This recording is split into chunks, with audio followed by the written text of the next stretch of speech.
I'm making a couple of videos after having a counselling session this evening. I'm working via Skype from home, and some ideas just started to roll off my mind, and so I made a video a moment ago about the fact that we don't know what's up ahead. We don't know what forms of meaning, we don't know what tasks and adventures and calls to some purpose lie ahead in the future. And that, as I was speaking, it reminded me of a piece I wrote a while back, and I thought I'd look it up, because I often delete blog posts, but then I'll email them to myself so that they're not fully deleted. And I found this and I thought I might read this out. I haven't actually read through it, but I'm just going to read it out on the video. Not to go into it, but this was written out of some really important insights.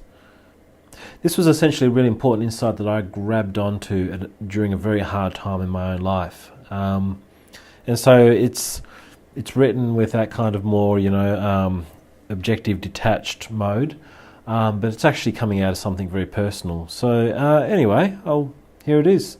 So I entitled this, Who Needs You Up Ahead? Resilience Through Hope. I have observed that an all too common ingredient in I have observed an all too common ingredient in despair. It is the belief that you know everything.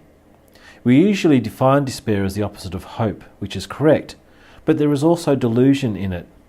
I have noticed that quite a number, but not all, of those who suffer despair are given to thinking that they know how everything is and how everything will turn out. True hope, on the contrary, may not know in particular what it hopes for. The truly hopeful person waits for things to reveal themselves in time. Deep hope requires patience and endurance. This is why philosophers have always seen hope as a core virtue. Modern research backs this up, showing that hope is vital for both resilience and success. But there are numerous reasons why you should cultivate it.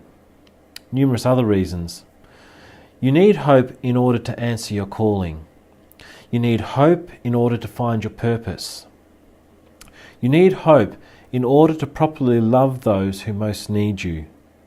Hope is one of the most important ingredients in our lives.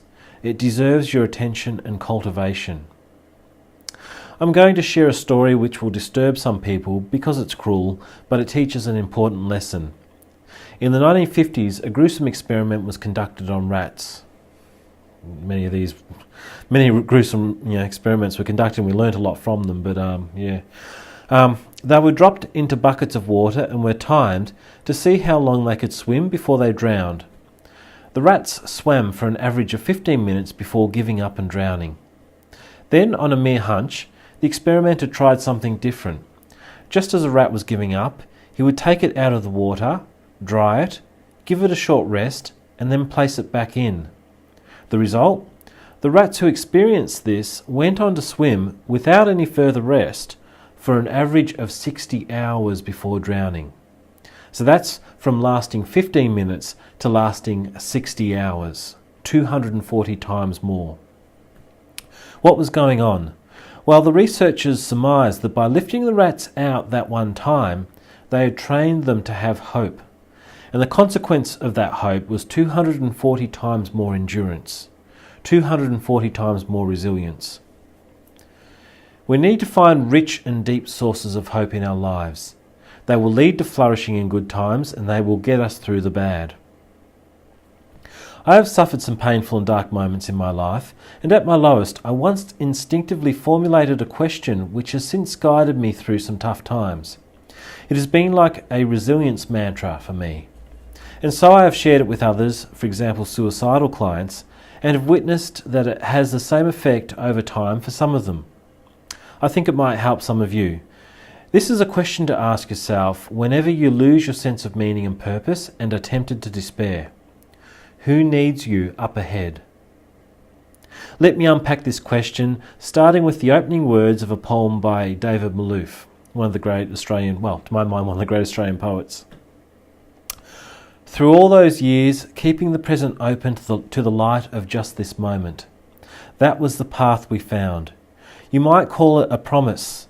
that starting out among blazed trunks, the track would not lead nowhere, that being set down here among wild lemons, our bodies were expected at an occasion up ahead that would not take place without us. You are expected at an occasion up ahead that will not take place without you. Others are waiting there and they need you. So I ask again, who needs you up ahead? You may have an answer to this, your partner, your children, your wider family, or maybe you don't have any such answer, in which case you are in waiting. This is a time for deeper hope. You don't know everything. You don't know yet who needs you up ahead, but they are there and are no less important just because you are currently ignorant. When the time comes and they are standing before you, will you have become the person they need? To do so, you will need in the meantime to have endured patiently, building strength through waiting, strength through practicing deeper hope, strength that can serve them when they and your further purpose are revealed. What is the world calling from you? Perhaps you don't know yet. Good. So this is a time of training and preparation. If you endure in hope, you will build the qualities needed from you when the answer becomes clear. Stop being so short-sighted as though the present moment is the only moment in life. Stop being so arrogant as though you know it all and know what and who awaits you in the future. Stop deciding everything and learn to wait and listen. Who needs you up ahead? Are you making yourself ready for them?